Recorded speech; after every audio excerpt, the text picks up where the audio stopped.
നമസ്കാരം. പോത്തൻകോടിന് സമീപം കൊയ്ത്തൂർ കോണത്ത് സ്ത്രീയെ മരിച്ച നിലയിൽ കണ്ടെത്തിയ സംഭവം കൊലപാതകമെന്ന് പോലീസ്. സംഭവവുമായി ബന്ധപ്പെട്ട് ഒരാളെ പോലീസ് കസ്റ്റഡിയിലെടുത്തിട്ടുണ്ട്. പോത്തൻകോട് സ്വദേശി തൗഫീഖാണ് കസ്റ്റഡിയിലുള്ളത്. ഇയാളുടെ CCTV ദൃശ്യങ്ങൾ നേരത്തെ പുറത്തു വന്നിരുന്നു. ഇയാൾക്കെതിരെ പോക്സോ കേസ് ഉൾപ്പെടെയുണ്ടെന്നും സൂചനയുണ്ട്.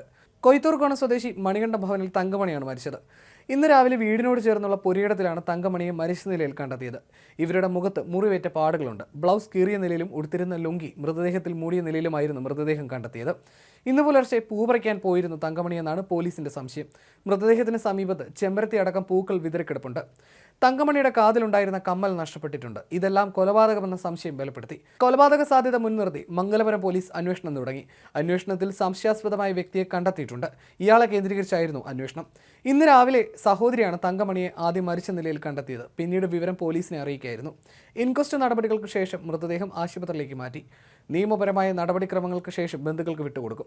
ഡോഗ് സ്ക്വാഡ് അടക്കം സ്ഥലത്തെത്തിയിട്ടുണ്ട്. വിശദമായ അന്വേഷണം ആരംഭിച്ചെന്നും പോലീസ് അറിയിച്ചു. ഫോറൻസിക് വിരലടയാള വിദഗ്ധരും സ്ഥലത്തെത്തി പരിശോധന നടത്തി.